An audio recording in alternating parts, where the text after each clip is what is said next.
Forget motivation. Honestly, motivation is wildly overrated. If you've ever said, I'll stick to the plan for a few weeks, then I fall back into old habits, or I'm good all week and then it all goes to pot on the weekend, or I was doing so well and then life happened, this video is for you. Because the thing that is stopping most of us from achieving our goals is not lack of willpower or lack of motivation, it's inconsistency. And today, I want to break down why consistency feels so hard and how do we actually build it. Because whether our goal is getting fit, eating healthier, changing careers, the same principle applies. Real results come from doing the same things day in, day out for weeks, months, even years, not from some magic program, diet, or a supplement that's promising to transform you in 12 weeks. Consistency is the secret.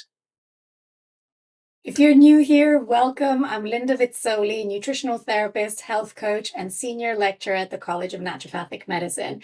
I help women understand their hormones, restore their energy, and feel confident in their bodies again through simple nutrition and lifestyle shifts, which honor our unique female physiology. Consider subscribing to stay up to date with my video content. So, why do we struggle so much with consistency? Here are the top reasons that I've observed in my practice, as well as on my own health journey, because hey, I'm no stranger to self sabotage myself. Number one, trying to do too much too soon. This is that classic January resolution plan. You go from the Christmas indulgence to smoothies and salads. You commit to 6 days a week in the gym. You quit sugar and alcohol. You throw your phone in the bin and you read books instead of scrolling on Instagram. It's the new year and the new you. And it lasts for about 10 days because what's actually exciting at first is often isn't sustainable. That sort of all or nothing approach usually ends up in nothing. My gym, for example, is packed in January and weirdly in May too, probably because of that summer panic setting in. But then by February or June, it's back to the usual 5 cats that I've seen in there for years. And this tells you everything. The people that are getting the results are rarely doing extreme things. They're just really consistent. And this leads me to reason number two, going to extreme measures. You know what I'm talking about. Drastic diets with boring foods that you hate, punishing workouts that you don't even enjoy, rigid schedules. They all look virtuous on paper, but can you stick to them long term? I'm going to bet that the answer is most likely a no. The thing that I've learned in the past 18 months on my own fitness journey is that you need to fall in love with the process. If the path to your goal is lined with actions that you hate, it's going to be hella hard to stick with. This is why when I work with my clients, we discuss what activities they actually enjoy doing, and I include foods that they love in their nutrition plans because sustainability beats perfection. And I'm going to let you in on a little secret. I actually eat dessert every single night. Real dessert, like real brownies, not those sweet potato monstrosities that I'm sure you know what I'm talking about and you probably have tried before. And that has actually helped me stay on track for over a year and a half with my own body recomposition goals. Number three, expecting overnight results. We've been sold this idea that we can transform in 30 days, maybe even 12 weeks. And yes, you might see some change in that time, but real change is often 6 to 12 months, maybe even longer, sometimes even years. And this goes for any sort of change, be it physical change or financial change or mastering a skill. It all takes longer than people want it to. I touched upon this in a previous video about fat loss. I'll pop a link in the description if you want to check it out. And chasing these quick fixes keeps us stuck, which leads me to my next point, chasing the next shiny thing. A new program, a new app, a new course, a new life-changing method, a new miracle supplement. Something always promises faster results. But if you keep switching approaches, you never give enough time for anything to work. And I see this all the time with my clients who say, I've tried everything. And often they haven't actually tried one thing consistently for long enough to see real results. And the final one is letting feelings decide your actions. This is a big one.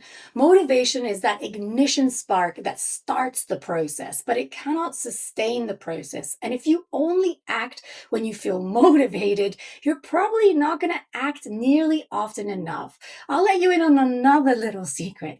Most days, I don't actually feel like going to the gym unless it's a deadlift day. And I definitely don't always feel like spending time on a Sunday meal prepping or like logging my receipts for my business rather than shoving them in a drawer for another day. That one is honestly the worst. My brain comes up with every excuse. You're tired, you're busy, you can do it tomorrow.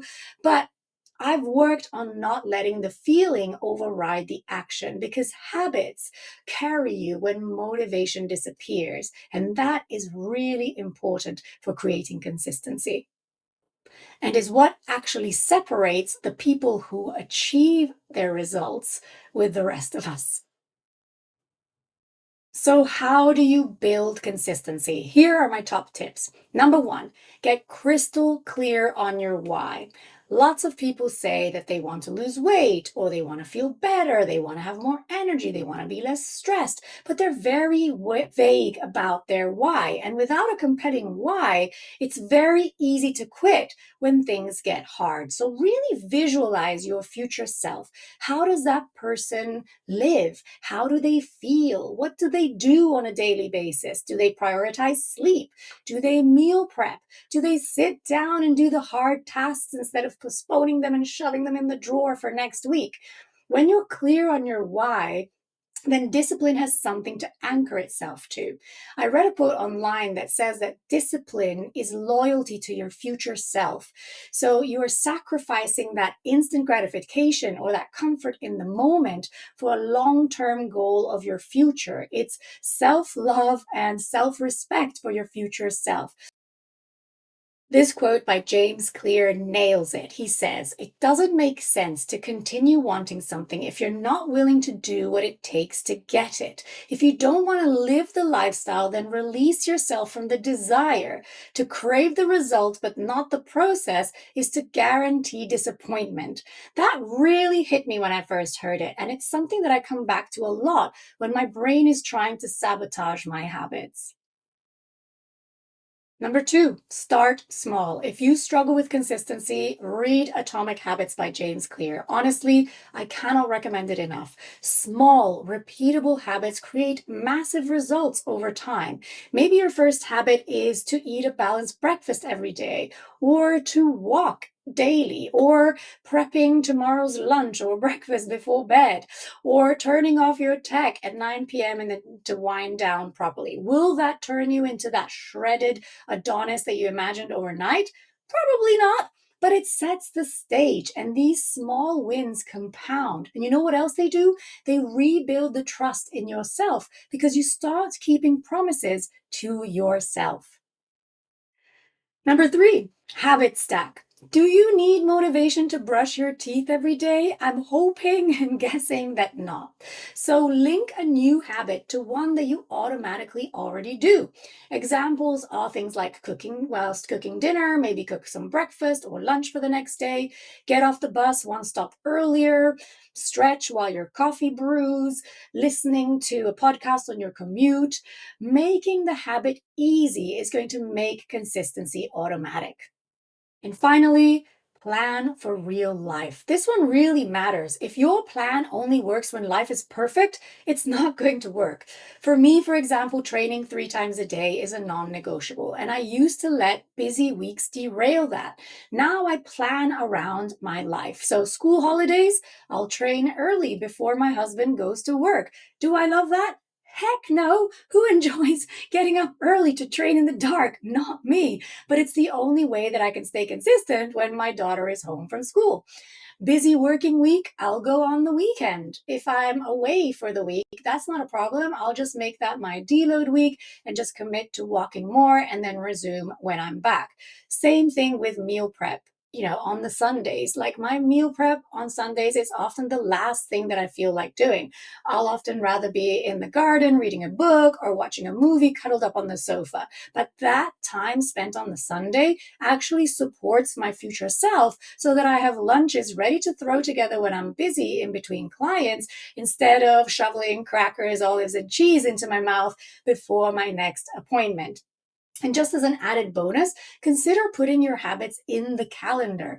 If it isn't scheduled, it often doesn't happen. So treat habits like appointments, not optional extras. At the end of the day, consistency is not about being perfect. It's about showing up again and again, even after things haven't gone the way that you've hoped for.